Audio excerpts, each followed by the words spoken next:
Ok. Para la nomenclatura de alcoholes, a ver, cuando nosotros tenemos grupos que tienen el OH como grupo funcional principal, se llaman alcoholes, por ejemplo. Si yo aquí identifico la cadena más larga, ¿verdad? Sería 1, 2, 3, 4, 5 carbonos. Es decir, que esto sería un pentano, ¿verdad? En este caso se llamaría pentanol, o en el nombre de IUPAC más moderno, pentan 1 ol. Entonces, básicamente indicamos la posición de el OH, ¿verdad? Si yo tuviera dos, por ejemplo, que fueran en 1 y en 2, sería 1,2 o pentano 1,2,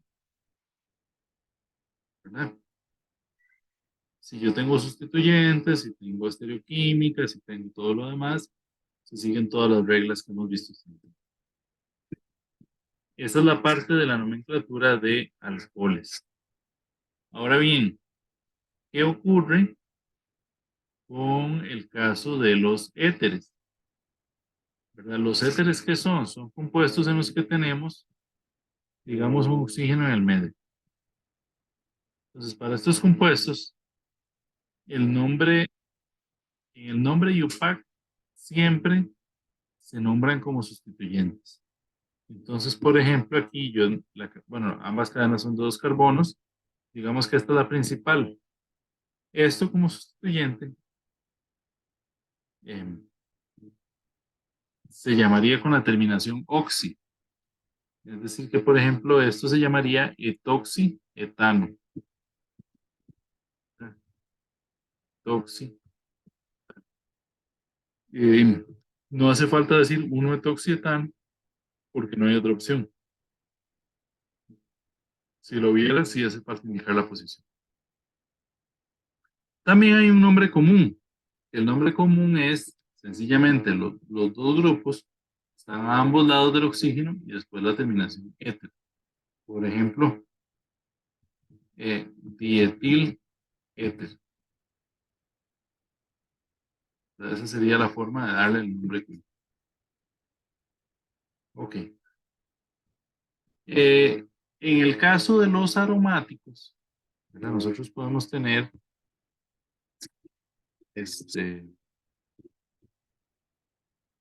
puestos de tipo aromático.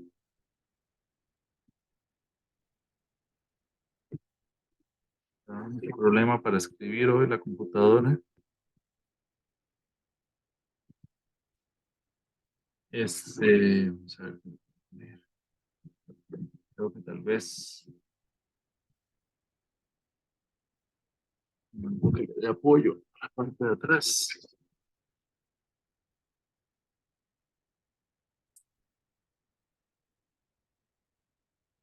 Esa estructura básica se le llama fenol, ¿verdad? El anillo aromático con el OH se le llama fenol.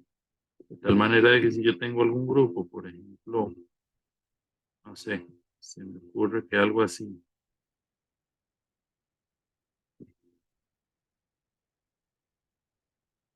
¿Verdad? Eso se llamaría 2 nitro fenol, asumiendo que el OH está en 1. O orto nitro fenol. Ambas son válidas. Ok.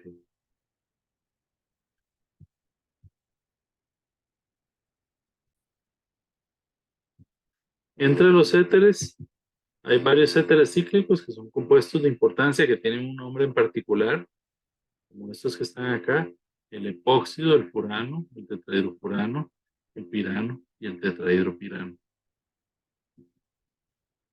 Eso es básicamente, pues, hay que aprenderse eso.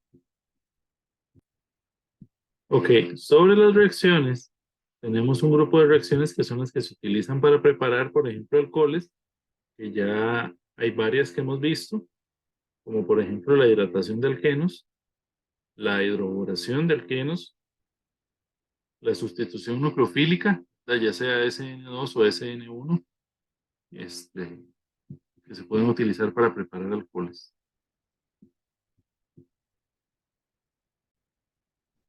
Para preparar éteres, yo podría utilizar reacciones semejantes.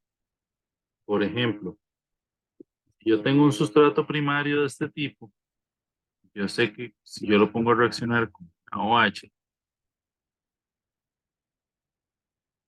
él me va a hacer una sustitución nucleofílica, la cual voy a tener el OH en lugar del cloro, ¿verdad? Me lo va como a desplazar, como a sustituir.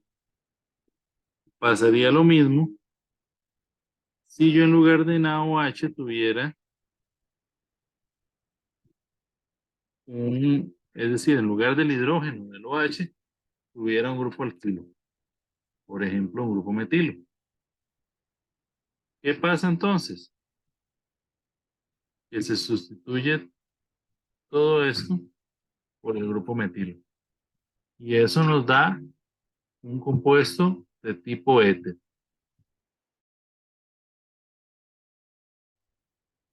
Ok, también de la misma manera, digamos, como yo puedo tener una hidratación de un alqueno, ¿verdad? En la que esto me va a dar un alcohol, yo podría, en lugar del agua, tener un alcohol,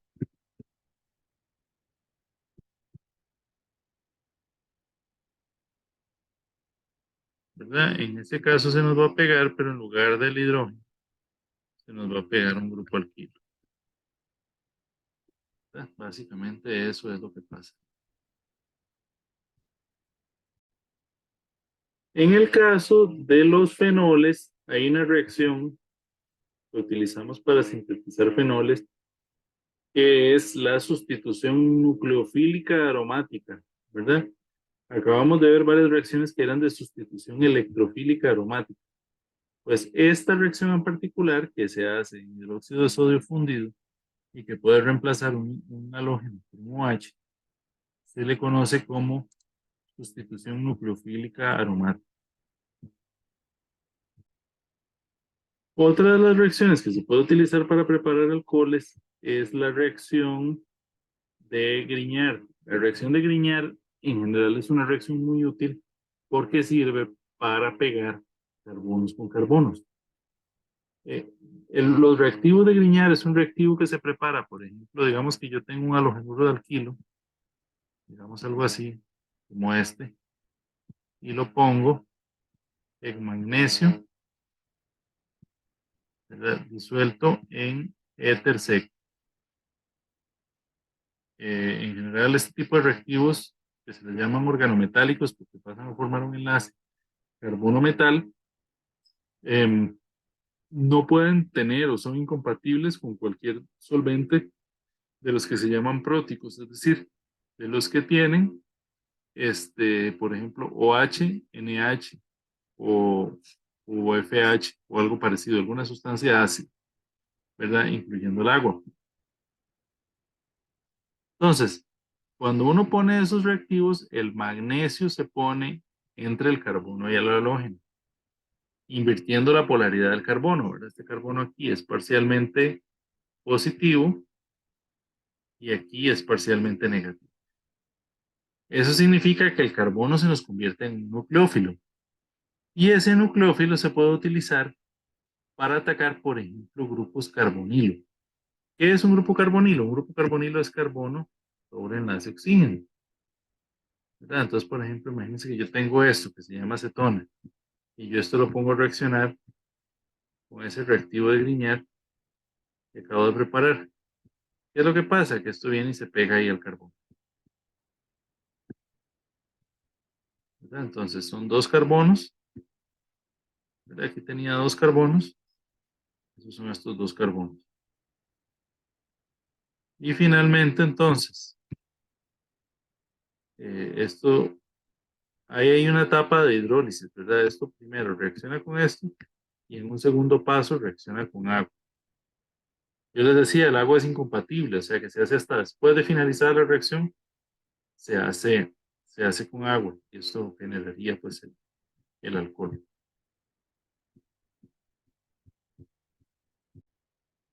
Ok, luego tenemos unas reacciones de las cuales no vamos a ver mecanismos del todo, que se llaman reacciones de oxidación y reducción. En química orgánica, en general, uno conoce la oxidación como quitar hidrógenos o poner oxígeno, y la reducción como poner hidrógenos o quitar oxígeno. Entonces, por ejemplo, cuando yo tengo un alcohol, vamos a poner, digamos que un caso como este, ¿verdad? Él puede sufrir una primera oxidación, en la cual se me transforma en una cosa como esta, y podría sufrir una segunda oxidación,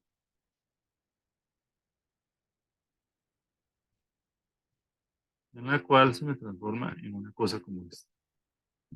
En este primer caso, tenemos menos hidrógenos, ¿verdad? Se perdió uno aquí en el carbono y uno en el oxígeno. Y en este segundo caso tenemos más oxígeno. Ambos casos son oxidación.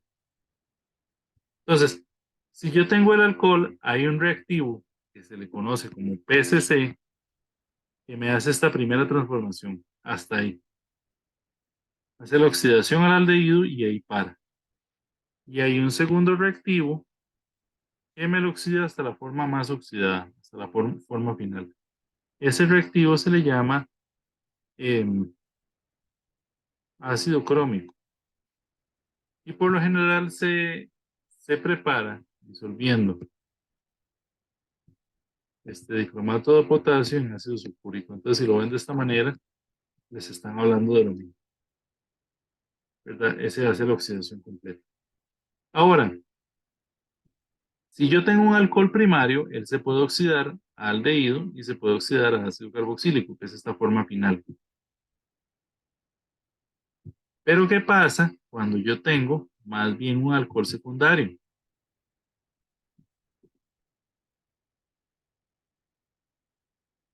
¿Verdad? Si yo tengo un alcohol secundario, él realmente, perdón, este es un aldehído.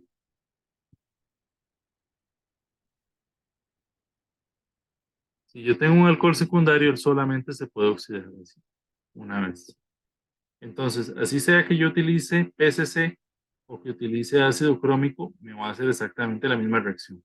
Me va a oxidar hasta la acetona. ¿Y qué pasa si yo tengo un carbono terciario? Él con ninguno de los oxidantes es capaz de reaccionar, porque ya al ser terciario, él ya no se puede oxidar por lo menos por esta. También podría ser el caso que tengamos o que queramos hacer lo contrario. Es decir, que yo tengo, por ejemplo, una acetona o un aldehído y yo deseo convertirlo en un alcohol, ¿verdad? Ahí utilizo un agente reductor. Por ejemplo, el borohidruro de sodio es capaz de convertirme esto en un alcohol, ¿verdad? Si yo utilizara, por ejemplo,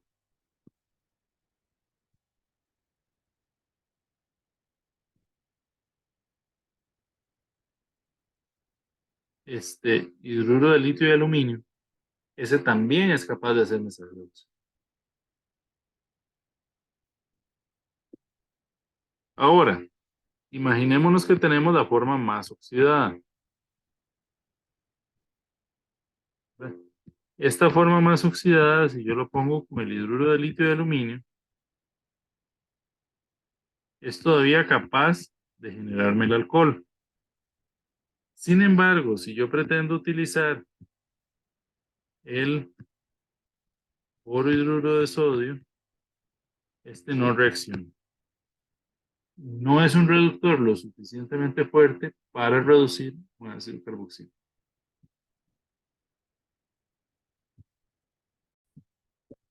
También hay un reactivo que se llama un ácido peroxiacético, ¿verdad? Ese es uno que tiene 3 oxígenos y tiene la particularidad de que puede convertir los alquenos en epóxidos, ¿verdad? El epóxido es el anillo de 3 miembros que tiene oxígeno.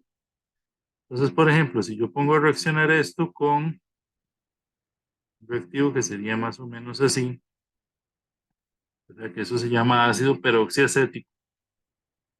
Esto me va a transformar el alqueno en un epóxido.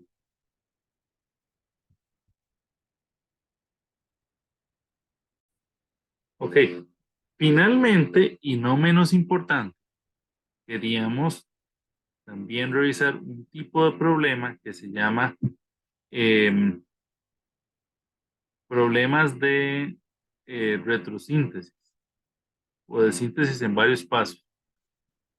Por ejemplo, imagínense que yo les digo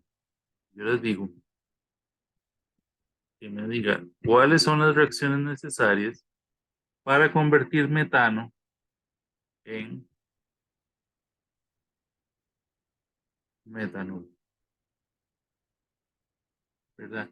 Si ustedes revisan las reacciones que hemos visto a lo largo del curso, sabrán que no hay ninguna de estas reacciones que sea capaz de hacer esta transformación.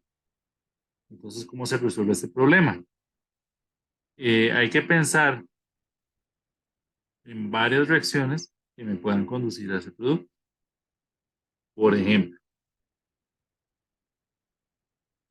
hay 2 maneras de resolverlo. Una manera es hacerlo hacia el frente, ¿verdad? De manera lineal, empezando por el reactivo y finalizando hasta el producto, y la otra es hacerlo al revés, en estrategia de retrosíntesis, que sería iniciando por el producto y comenzarme a devolver hacia el reactivo.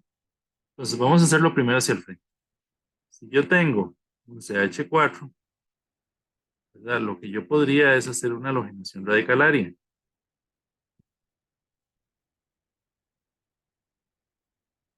Ok, y esta halogenación radicalaria, para llegar al producto final, yo podría utilizar una sustitución nucleofílica.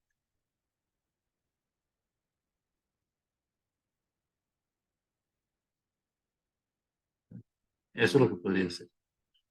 ¿Cómo resolvería el problema en forma de retrosíntesis? Bueno, voy a poner otro.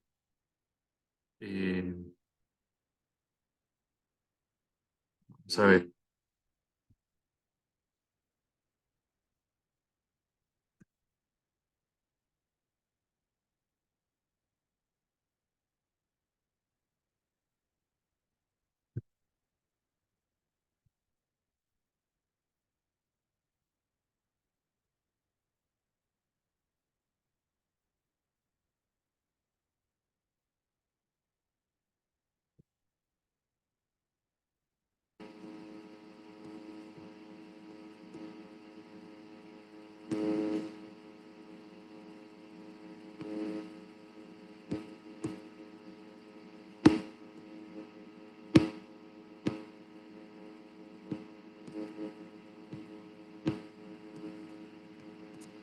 Imagínense que yo les digo que quiero transformar ese compuesto en ese. Entonces voy a hacerlo de manera de retrosíntesis. ¿Cómo es retrosíntesis? Inicio por el producto final.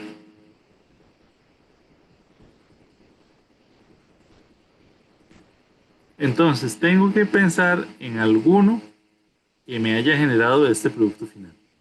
Entonces, viendo las reacciones que vimos, por ejemplo, una posibilidad es la de un alcohol. Entonces, hago esta flecha de esta manera. Esa flecha significa retrosíntesis, ¿verdad? Vamos a ver, aquí me queda un poquito extraña, pero esa flecha como gorda, ¿verdad? Significa retrosíntesis. Entonces, si yo utilicé PCC, yo podría haber, a partir de un alcohol, generado eso. Y otra vez, ese alcohol, ¿cómo lo pude haber generado? Bueno, pude haber utilizado un hidróxido, ¿verdad? Por ejemplo, como una OH o KOH, sobre el otro. ¿Verdad? Entonces las reacciones irían como de la última hacia la primera, ¿verdad? Hacia atrás. Esta es la estrategia de la retrosíntesis. Ambos son maneras de resolver un mismo tipo de ejercicio. Una última cosa. De la reacción de Grignard, también es posible, si yo tengo un epoxi, hacer una apertura del anillo con un reactivo de Grignard.